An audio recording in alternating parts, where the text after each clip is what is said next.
Halo Sobat Anime, kita gas lagi apoteosis. Walaupun yang nonton dikit, waduh, bantu like dong biar banyak yang mampir gitu kan. Waduh, langsung aja kita gaskun.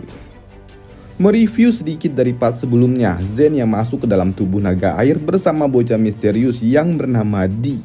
Mereka berhasil mendapatkan harta karun yang sangat banyak peninggalan pemilik tempat ini.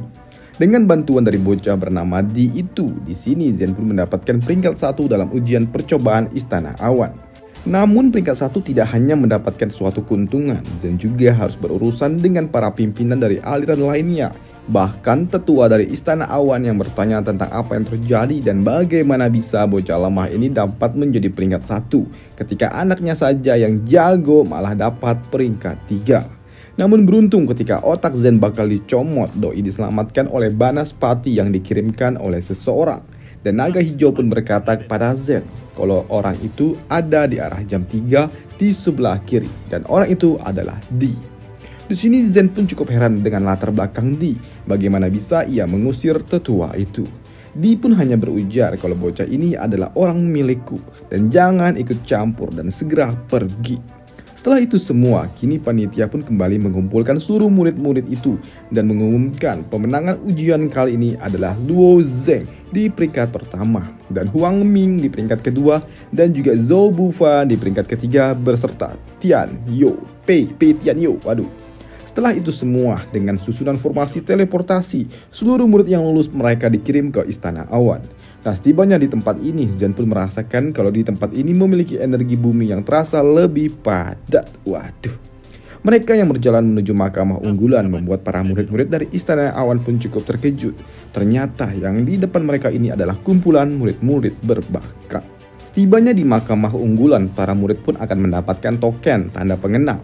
Dan semua berjalan lancar hingga giliran Zen yang mendapatkan token pengenal itu. Karena token milik Zen ini ternyata cukup berbeda dengan warna ungu yang membuat panitia pun menjadi bingung dan memutuskan untuk bertanya kembali kepada para pimpinan serta mengkonfirmasi apakah ini benar. Namun setelah dikonfirmasi kalau ternyata token ini benar untuk Luo Zeng yang membuat orang-orang yang ada di tempat ini pun cukup terkejut.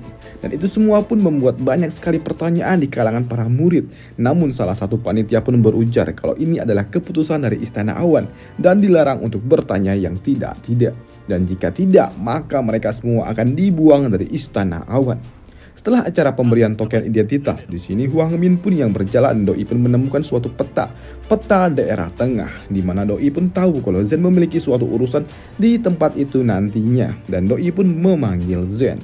Di sini Zen pun yang melihat peta itu, Doi melihat kalau di tempat ini ada 4 daerah yang masing-masing dikuasai oleh 4 kekuatan besar, yaitu Istana Awan, tebing darah, aliran Heishan, dan juga Geraha Xuanhing. Serta di tengah-tengah keempat aliran itu ada sebuah wilayah yang dikuasai oleh aliran Shuling. Dan rumornya pimpinan aliran itu telah berada di tingkat yang jauh luar biasa. Selain 5 daerah besar itu, ada juga beberapa tempat kecil yang dipimpin oleh para kultivator tunggal yang sangat-sangat kuat. Dan salah satu dari kultivator tunggal itu adalah Raja Setan Timur yang bernama Cui Shi. Zen yang melihat kalau Bailey sepertinya memiliki pemahaman yang bagus tentang dunia luar. Doi pun bertanya bagaimana kemampuan dari Cui Shi ini. Sepertinya di daerah ini tidak ada yang dapat melawan orang itu. Bahkan pimpinan dari 5 aliran itu menghormatinya. Dan orang itu dapat dikatakan orang yang paling hebat atau nomor 1 di wilayah tengah itu sendiri. Mendengar itu, di sini Zen pun tahu kalau dirinya harus menjadi super duper OP untuk dapat merebut adiknya kembali dari tangan si iblis itu. Namun Bailey pun yang terlalu banyak omong yang terus-terusan mengungkit tentang rencana besar dari si kampret itu membuat Huang Min pun tahu kalau Zen memiliki dendam dengan orang itu, membuatnya pun meminta kepada Bailey untuk segera diam. Di sini Huang Min juga berujar kepada Zen kalau dirinya tahu kalau Cui Shi ini merupakan orang terkuat di wilayah tengah, tapi Doi pun percaya kalau Zen dapat mengalahkan orang itu. Begitu juga dengan Pei Tian Yu, yang membuat Zen pun mendapatkan boostingan mental dari teman-temannya itu, membuatnya semakin yakin kalau ia dapat mengalahkan orang itu. Sedangkan di tempat lain di ujung timur daerah tengah, tepatnya di Gunung Changji, saat ini Raja Setan Timur yaitu Shushi ia dalam proses menangkap seekor naga salju. Doi pun yang dihampiri oleh wanitanya yang bernama Miaoling. Doi berujar, "Hei, bukankah kau bilang kau ingin mengajakku ke tempat ini untuk memakan jantung dari naga salju?" Tanpa basa-basi, si kampret itu pun lalu merebut jantung dari naga salju yang sungguh malang demi diberikan kepada seorang wanita miliknya. Namun namanya juga wanita yang memang selalu banyak maunya. Di sini dikasih jantung minta dimasakin. Dan yang kampretnya tadi ia minta jantung, sekarang ia pun main peluk-peluk aja dan berujar, "Badanku ini, tubuh galaksi telah menunggu selama 30 tahun untukmu. Dan kau masih belum menemukan tubuh galaksi lainnya. Apakah aku harus menunggu selama 30 tahun lagi?" Ujar gadis itu. Ho, tenang beb, tenang. Tubuh Luoyan itu memiliki bakat yang sangat bagus tak kalah darimu. Dan untuk tubuh galaksi ketiga, aku telah mendapatkan kabar di mana tempat itu berada. Namun tiba-tiba saja, celing, Doi pun merasakan ada niat membunuh yang sangat luar biasa. Niat membunuh yang ditujukan kepada dirinya, dan itu pun sempat membuatnya sedikit khawatir. Namun dengan adanya si jalang ini, Doi pun meyakinkan kalau itu hanyalah perbuatan dari seekor semut. Ya, kau benar. Sedangkan di tempat lain di sini Luo Zhen pun sedang melatih teknik barunya, yaitu teknik perputaran dunia yang dipenuhi oleh niat jahat di dalamnya. Namun karena Zen di sini tidak dapat mengkontrol kekuatannya, Doi malah merusak area pelatihan yang ada di Istana Awan. Namun karena Zen memiliki token ungu, Doi pun masih aman. Tapi nasib baik tidak jatuh kepada Huang Min. Doi juga menghancurkan ruang pelatihannya, namun Doi harus kena amuk oleh pengawas. Di luar area pelatihan, Zen pun bertemu dengan Huang Min. Di sana mereka pun berbincang-bincang. Di sini juga Zen pun memberikan Huang Min hadiah tanpa memberitahu apa isi dari box yang dibawanya itu. Ketika box itu dibuka, crot, benda itu pun masuk ke dalam otaknya Huang Min. Merasakan benda itu masuk, di sini Huang Min pun juga tahu kalau benda itu dapat memperkuat roh. Doi juga bingung kenapa Zen sampai memberinya benda berharga seperti ini kepada dirinya. Namun di sini Zen pun berujar, "Santuy aja mamen, kita ini satu aliran." Di sela-sela pembicaraan itu, di sini tiba-tiba saja ada suara yang muncul di kepalanya Zen yang berujar, "Hei, sudah selama ini kau berada di istana awanku dan kau tidak mencariku?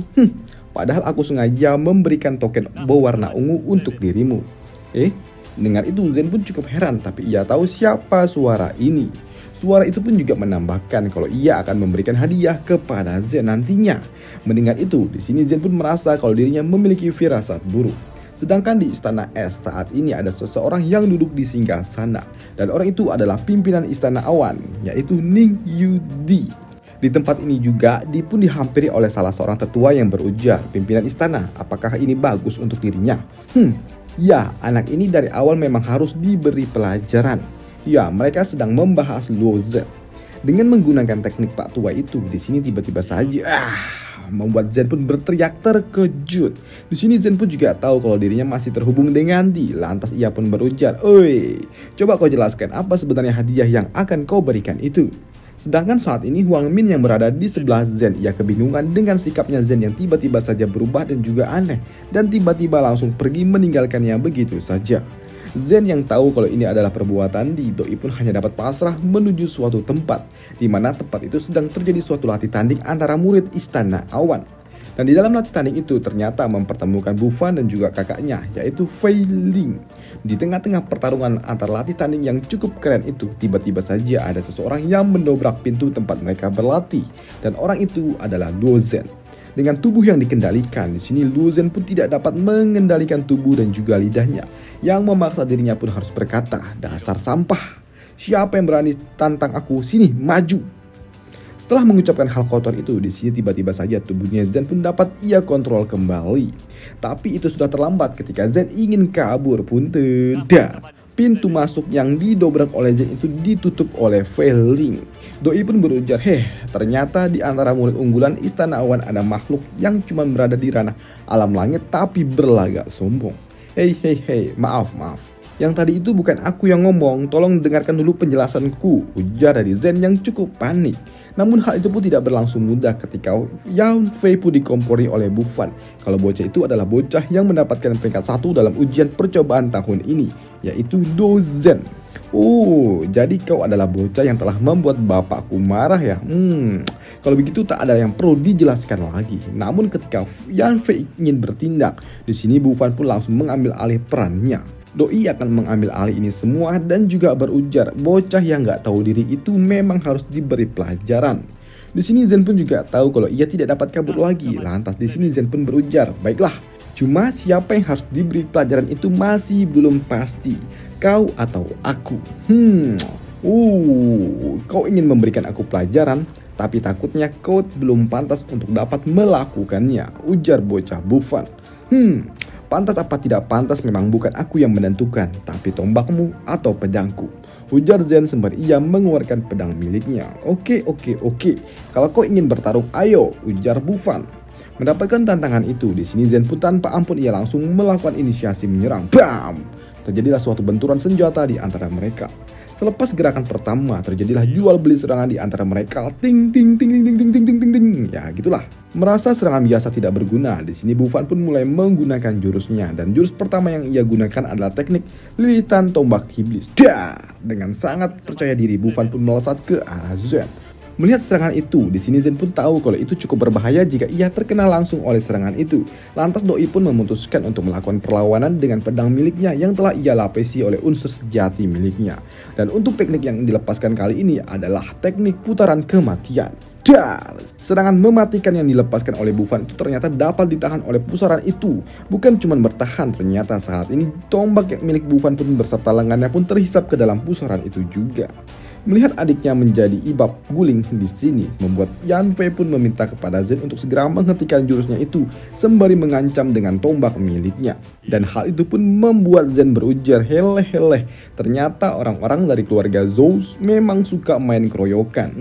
Baiklah, Zen pun melepaskan Zhou Bu Fan. Dipermalukan di hadapan umum membuat Bu Fan pun murka dan Doi sangat murka. Lo Zen, sekarang kau akan mati. Aku tidak akan peduli dengan siapa orang yang ada di balikmu yang akan mendukungmu itu dengan kekuatan penuhnya yang dimilikinya. Di sini Zhou Bu Fan pun melepaskan teknik terkuat miliknya.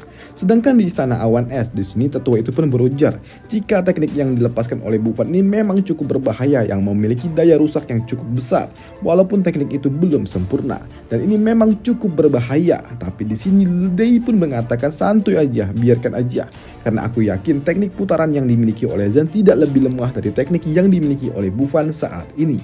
Sedangkan di arena pertarungan sendiri, saat ini Zen pun yang melihat Bu Fan dengan tubuh yang telah dilapisi oleh ki yang sangat kuat, membuatnya pun sadar kalau sepertinya bocah itu juga mulai serius. Lantas hal itu pun membuat Zen pun memutuskan untuk menarik atau menggunakan 30% kekuatannya yang ia miliki. Dengan 30% energi yang dilepaskan oleh Zen, membuat tubuh Zen pun mengalirkan energi yang jauh lebih mengerikan. Begitu juga dengan pedang yang ia bawa. Dalam kesempatan itu, Zen pun kembali mencoba untuk menghalau serangan yang dilepaskan oleh Bu Fan dengan teknik yang sama, namun dengan energi yang lebih besar lainnya. Yang membuat ketika Bu Fan pun melesat ke arah Zen dan mencoba untuk mengadu kekuatan di antara mereka. Terjadilah ledakan yang super besar yang memberikan retakan di ujung tombaknya Bu Fan. Bukan cuma retak, tapi di sini tombak milik Bu Fan pun hancur berkeping-keping beserta lengannya si bocah songong itu, yang membuat bocah itu pun mengerang kesakitan. Melihat adiknya dalam kondisi yang sangat menyedihkan, di sini Yan Fei pun langsung bergerak ke arah Bu Fan dan mencoba memberikannya pil penyembuh sembari menatap tajam ke arah Zen. Doi juga berujar, kau memang cukup hebat, tidak hanya dapat menghancurkan tombak miliknya, tapi kau sampai dapat membuat lengannya juga menjadi cacat. Ya, hal itu pun dibenarkan oleh Zan. Jika aku tidak melakukannya dengan sekuat tenaga, maka saat ini yang terbaring pasti adalah diriku. Mendengar itu, membuat Yang Fei pun murka dan ia langsung melesat ke arah Zen sembari melepaskan suatu serangan. Namun serangan yang dilepaskan oleh bocah itu pun ternyata dapat dihindari Zen dengan sangat mudah dengan cara terbang ke udara. Di sini Zen pun juga tahu kalau ini adalah kekuatan Di yang membantunya terbang ke udara. Zen pun juga berujar, ternyata kau masih memiliki sedikit hati untuk diriku. Ya, ini masih permulaan loh, ujar dari Di. Di juga mengatakan kalau aku tidak dapat membiarkanmu mati secepat itu. Aku masih ingin menyiksamu pelan-pelan. Dan mulai besok kau akan bertarung setiap harinya di tempat ini, menerima tantangan dari murid-murid unggulan. Setelah itu tiba-tiba saja Zen pun terbang ke udara.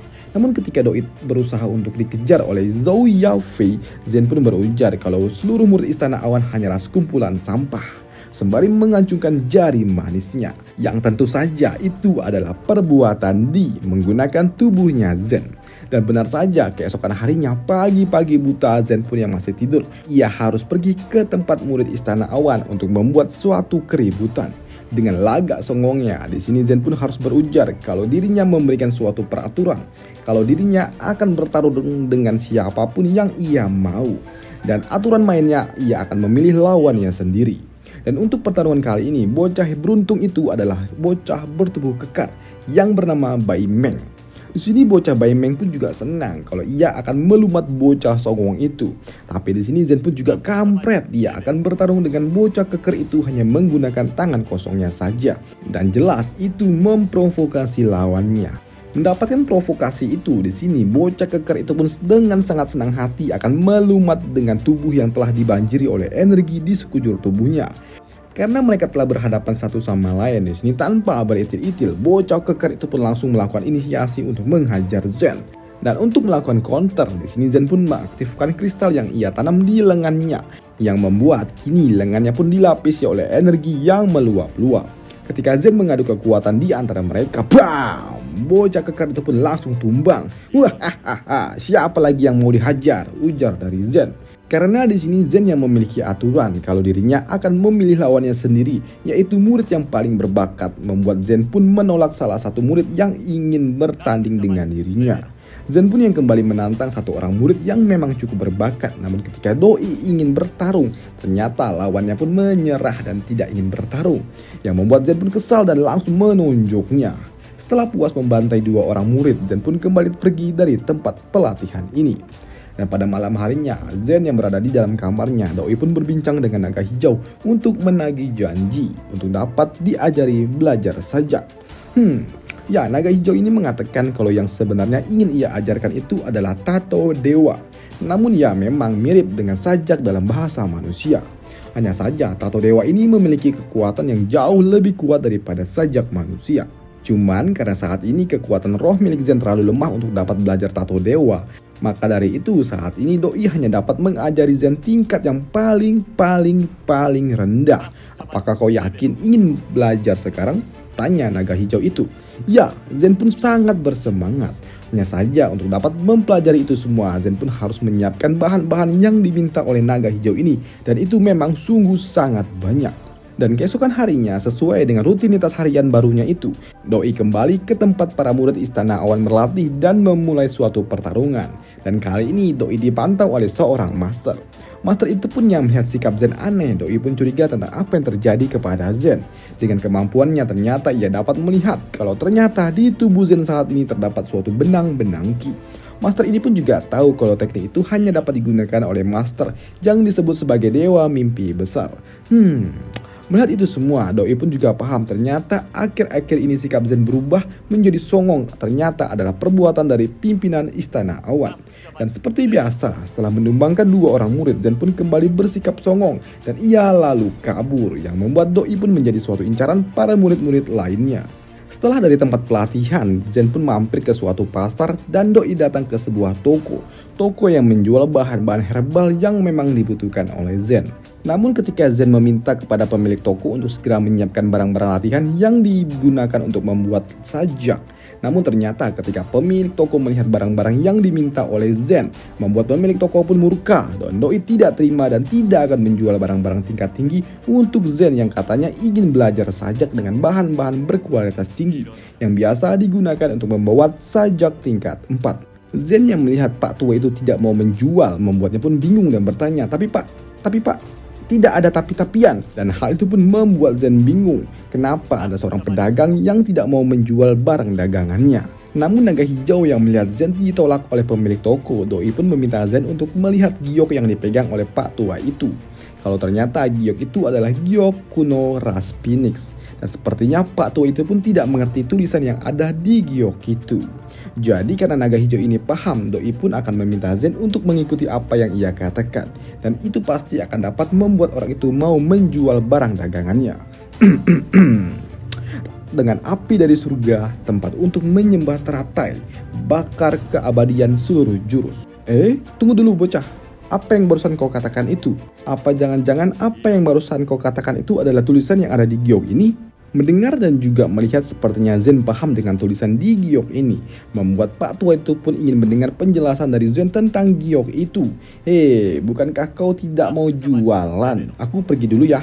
Tunggu dulu Tuan Muda. Anda perlu apa? Apa saja bisa kita negokan dulu. Yuk masuk dulu, ujar pemilik toko itu sambari panik melihat Zen ingin pergi meninggalkan toko. Sembari minum teh dan juga udut surya, di sini Zen pun melakukan negosiasi harga dengan Pak Tua itu tentang barang-barang yang akan dibeli oleh Zen, di mana Zen meminta diskon sebanyak 70%. Dengan pengetahuan dari naga hijau membuat Zen pun mendapatkan barang-barang yang ia butuhkan dengan harga yang sangat-sangat murah. Dan pada malam harinya, Zen pun yang berlatih sajak ternyata doi tidak dapat menulis sajak dan ternyata itu super duper susah. Hanya saja dengan bantuan dari naga hijau ini, dengan klon naga itu yang menyatu dengan pensil yang digunakan oleh Zen, di sini Zen pun dapat dengan sangat mudah menulis sajak dengan sangat-sangat sempurna. Dan keesokan harinya, Zen pun pagi-pagi buta sebelum mengambil alih tubuhnya. Zen pun pergi menuju tempat penjualan barang-barang herbal. Dan itu pun membuat Di pun yang memperhatikan Zen ia menjadi bingung. Sejak kapan Zen ini berlatih sajak? Namun salah seorang tetua yang ada di tempat ini, ia pun mencoba untuk berpikir positif. Doi mengatakan mungkin saja Zen ingin mencoba hal baru dan jika Doi mengalami kesulitan, pasti ia akan menyerah. Tapi di sini Di pun tidak suka dengan hal itu. Ia ingin agar Zen cepat-cepat menerobos kerana alam roh dewa. Dan untuk ilmu sajak itu sepertinya bukan hal yang penting. Doi pun memiliki suatu ide cerdas. Dengan menggunakan kertas pemanggilnya, Doi pun memanggil ahli sajak terbaik yang ada di Istana Awan, yaitu Pak Tua yang bernama Zongrui. Dan tujuan Di memanggil Pak Tua ini adalah untuk memberikan suatu pelajaran kepada Zen dan mempermalukannya. Dan ternyata Pak Tua ini pun sangat senang dengan perintah itu. Dan selesailah alur cerita dari apoteosis kita di sini dulu dan sampai jumpa di video selanjutnya. Dan di part selanjutnya Zen akan melintas ke dunia atas dan bertemu dengan orang-orang dari ras naga dan juga bertemu dengan para pimpinan aliran besar di benua ini. Dan petualangan Zen selanjutnya akan dibahas di part selanjutnya. Dan sampai jumpa. Bye.